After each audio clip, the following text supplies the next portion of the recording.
नमस्कार दोस्तों, कक्षा 9 में अगली इकाई 21वीं है क्रांतिकारी शेखर का बचपन, जिसके लेखक है सच्चिदानंद हीरानंद वात्स्याय, जिसका जन्म 1911 ईस्वी सन और निधन है ईस्वी सन 1987। आधुनिक हिंदी काव्य धारा में नई कविता के प्रमुख कवि एवं बहुचर्चित उपन्यासकार के रूप में अज्ञेय जी का नाम एवं प्रधान उल्लेखनीय है। यानी कि अज्ञेय जी जो है वो इसका तखल्लुस नाम है, उपनाम है। इसको अंडरलाइन करेंगे, 1 अंक के लिए पूछा जा सकता है। उनका जन्म 9 मार्च 1911 में कसिया कुशीनगर में हुआ। बचपन 1911 से 15 का समय लखनऊ में बीता और बाद में कुछ समय के लिए वे श्रीनगर और जम्मू में रहे। उन्होंने लाहौर के एक कॉलेज से बीएससी की परीक्षा प्रथम श्रेणी में उत्तीर्ण की है। क्रांतिकारी दल में सक्रिय भाग लेने के कारण उन्हें कारागार में रहना पड़ा। उन्होंने सैनिक और विशाल भारत का संपादन भी किया। कैलिफोर्निया विश्वविद्यालय में भारतीय साहित्य और संस्कृति के अध्यापक के रूप में काम भी किया है। अज्ञेय जी विद्रोही व्यक्ति रहे हैं। विद्रोह उनके साहित्य की मूल चेतना है। उनका उपन्यास शेखर एक जीवनी प्रेमचंद के गोदान के बाद सबसे महत्वपूर्ण उपन्यास माना जाता है। उसके अतिरिक्त उन्होंने नदी के द्वीप और अपने अपने अजनबी उपन्यास भी लिखे हैं। वे हिंदी कविता में प्रयोगवादी आंदोलन के प्रवर्तक माने जाते हैं। इन्हें आंगन के पार द्वार काव्यकृति पर साहित्य अकादमी ने पुरस्कृत किया था। कितनी नावों में कितनी बार पुस्तक पर ज्ञानपीठ पुरस्कार प्रदान किया गया है। भग्नदूत, चिंता, इत्यलम, हरिघास, पर क्षण भर, बावरा अहेरी, हरियोग, करुणा प्रभामयी उनकी प्रमुख काव्य कृतियाँ हैं। उन्होंने तार सप्तक का भी संपादन किया था। क्रांतिकारी शेखर का बचपन उनके प्रसिद्ध उपन्यास शेखर एक जीवनी भाग 1 का अंश है। यह उपन्यास 1940 ईस्वी सन में लिखा गया था। बचपन से लेकर कॉलेज जीवन तक का जीवन चरित्र विचित्र है। उसका शेखर का जीवन दर्शन स्वातंत्र की खोज लक्षित है। वह लील पर चलने वाले नहीं है। शेखर का बचपन क्रांतिकारी विचारों से अभिभूत था। वह ब्रिटिश शासन का जबरदस्त विरोधी और स्वदेशी चीज़ों का चाहक, अंग्रेजी के बजाय हिंदी का हिमायती बचपन के उसके जीवन का अंश इस उपन्यास में संकलित है। तो यहाँ पर जो शेखर एक जीवनी, ये हमारे जो लेखक सच्चिदानंद हीरानंद वात्स्याय यानी कि अज्ञेय जी की एक महत्वपूर्ण उपन्यास माना जाता है। इनका अंश यहाँ पर लिया गया है। तो यहाँ पर शेखर की बात की गई है। खास तौर पर ये बताया गया है, लेखक ने बताया कि शेखर का बचपन क्रांतिकारी विचारों से अभिभूत था। पहले से ही वो क्रांतिकारी विचारों को स्वीकार करने वाले, अपनाने वाले ऐसे शेखर को माना जाता है। ठीक है। तो 1940 में गांधी जी ने देश में असहयोग आंदोलन प्रारंभ किया। स्वदेशी आंदोलन में भी इसी का एक हिस्सा था। इसके अंतर्गत सभी विदेशी वस्तुओं का परित्याग करना था। शेखर का बचपन क्रांतिकारी विचारों से अभिभूत था। वह ब्रिटिश शासन का जबरदस्त विरोधी और स्वदेशी चीज़ों का चाहक था। अंग्रेजी की बजाय हिंदी का हिमायती था। इस पाठ के नायक शेखर पर भी इसका गहरा प्रभाव पड़ा है। वो विदेशी वस्त्रों और अंग्रेजी भाषा से घृणा करता था। क्रांतिकारी शेखर के जीवन का कुछ अंश इस उपन्यास में संकलित है। तो यदि आप ये जो शेखर एक जीवनी है, ये इसका संदर्भ है शेखर एक जीवनी उपन्यास का पहला भाग जो है इनमें से लिया गया है। अब दोस्तों यहाँ पर बताया गया है कि महात्मा गांधी ने सन 1940 में देश में असहयोग आंदोलन आरंभ किया था। क्रांतिकारी शेखर तक उस आंदोलन की चिंगारी पहुंच गई थी। शेखर के मन में विदेशी मात्र के लिए घृणा हो गई थी। विदेशी चीज या विदेशी व्यक्ति का नाम भी सुनते हैं तो भी उसको घृणा, नफरत होती थी। उसने विदेशी कपड़े पहनना छोड़ दिया था, विदेशी भाषा बोलनी छोड़ दी थी। वो गांधी जी के प्रति अपार श्रद्धा रखता था। गांधी जी स्वदेशी वस्तुओं के उपयोग का आग्रह करते थे। शेखर के घर के सभी सभ्य विदेशी वस्तुओं का उपयोग करते थे, लेकिन उन्हें लगाव नहीं था। स्वदेशी कपड़े कम होने से उसने बाहर घूमना भी छोड़ दिया था। शेखर के मन में विदेशी मात्र के प्रति घृणा हो गई थी। तो ये बचपन से ही जो विदेशी चीज है, यहाँ पर जो बात की 1911 की बात है, यानी कि अंग्रेज शासन जब था हिंदुस्तान में तब की ये बात है। तो विदेशी कपड़े हैं, विदेशी भाषा है, ये सबके प्रति नफरत करने वाला यानी शेखर बचपन से ही ऐसे थे। शेखर के घर में सभी सभ्य विदेशी वस्तुओं का उपयोग करते थे, लेकिन उन्हें लगाव नहीं था, ऐसा यहाँ पर लेखक बताते हैं। अब यहाँ पर जो घटना घटित होती है वो एक घटना और भी बताते हैं यहाँ पे। एक दिन घर के सभी सदस्य बाहर गए, तब शेखर ने घर के सभी कमरों में से विदेशी कपड़े लेकर नीचे खुली जगह में ढेर लगाया और उस पर मिट्टी का तेल डालकर उसमें आग लगा दी है। तो एक ये विदेशी चीज़ों के प्रति इसकी जो घृणा है, उसकी नफरत है, वो यहाँ पर बताया गया है। शेखर के घर में अंग्रेजी भाषा के प्रति गहरा लगाव था। उसके पिता और भाई घर में अंग्रेजी बोलते थे।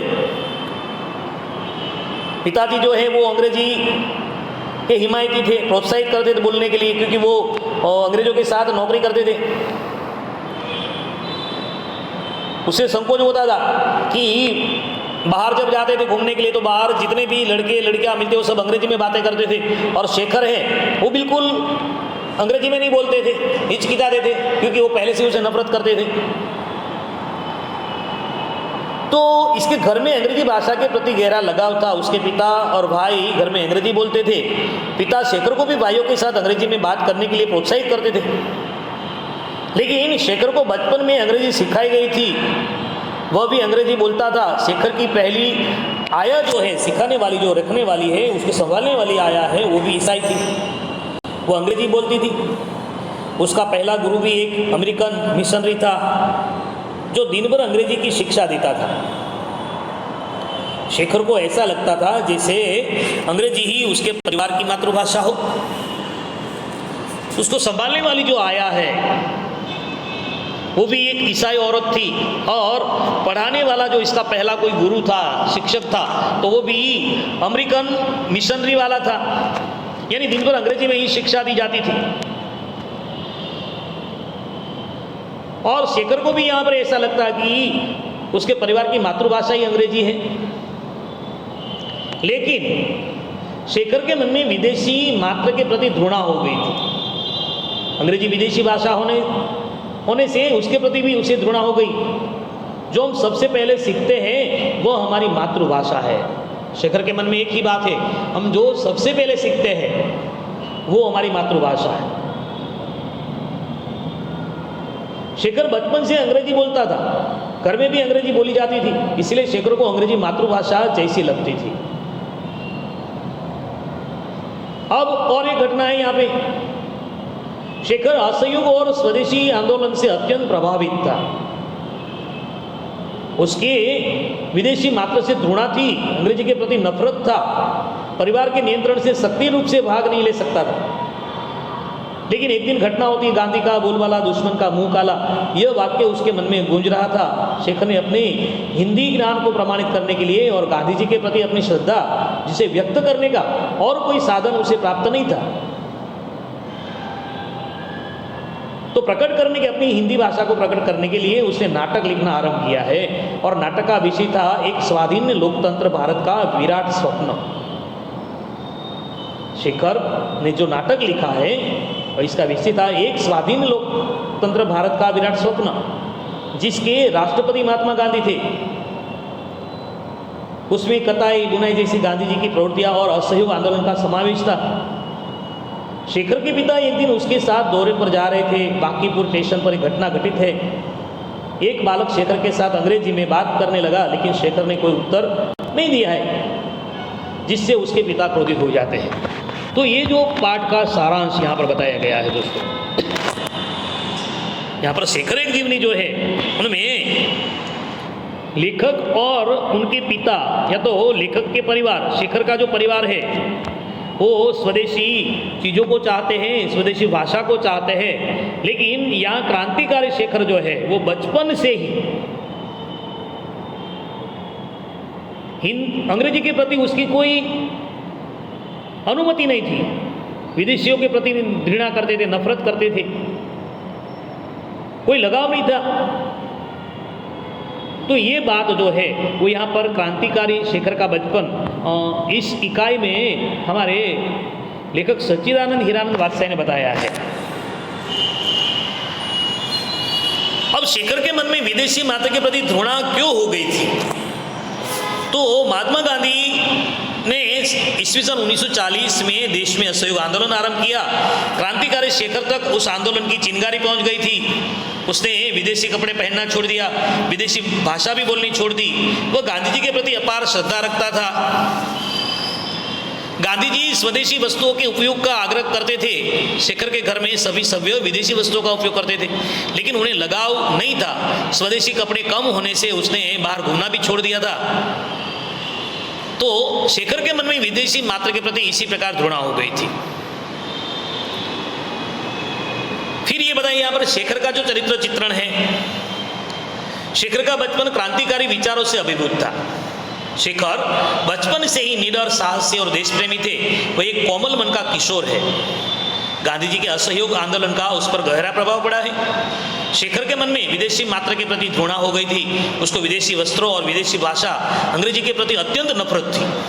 उसने विदेशी कपड़े पहनना भी छोड़ दिया। एक दिन उसने घर के सभी विदेशी कपड़ों का ढेर करके उसमें आग लगा दी है। वो अंग्रेजी बालक के अंग्रेजी से पूछे गए प्रश्नों का उत्तर भी नहीं देता, क्योंकि वह अंग्रेज और अंग्रेजी से घृणा करता था। उसने हिंदी जल्द ही सीख लिया। शेखर ने गांधी जी के प्रति अपनी श्रद्धा व्यक्त करने के लिए राष्ट्रीय नाटक लिखा है, और वह ब्रिटिश शासन का विरोधी और स्वदेशी चीजों का चाहक था। वह अंग्रेजी के बजाय हिंदी का ही हिमायती था। ये बात यहाँ पर हमारे लेखक ने बताई है, यहाँ पे उपन्यासकार ने बताई है। और महात्मा गांधी जी और हिंदुस्तान को इतना चाहने वाले, हिंदी को इतना चाहने वाले शेखर ने अपने हिंदी ज्ञान को प्रमाणित करने के लिए और गांधी जी के प्रति अपनी श्रद्धा जिसे व्यक्त करने का कोई और साधन उसके प्राप्त नहीं हुआ था, तो प्रकट करने के लिए उसने एक नाटक लिखना भी आरंभ किया। और नाटक का विषय था एक स्वाधीन लोकतंत्र भारत का विराट स्वप्न, और जिसके राष्ट्रपति महात्मा गांधी और साथ साथ महात्मा गांधी ने जो कार्य किया है, कताई बुनाई जैसी गांधी की जो प्रवृत्तियां है, असहयोग आंदोलन, इनका भी उस नाटक में उन्होंने समावेश कर दिया है। तो ये जो बात है वो यहाँ पर हमारे सच्चिदानंद हीरानंद वात्स्यायन ने बताई है। इस उपन्यास के जो ये पहला भाग है, शेखर एक जीवनी, बहुत फेमस है। लेखक की ये जो कृति है वो नदी के द्वीप या तो गोदान गबन जो लेंगे, तो ये बात जो यहाँ पर हमारे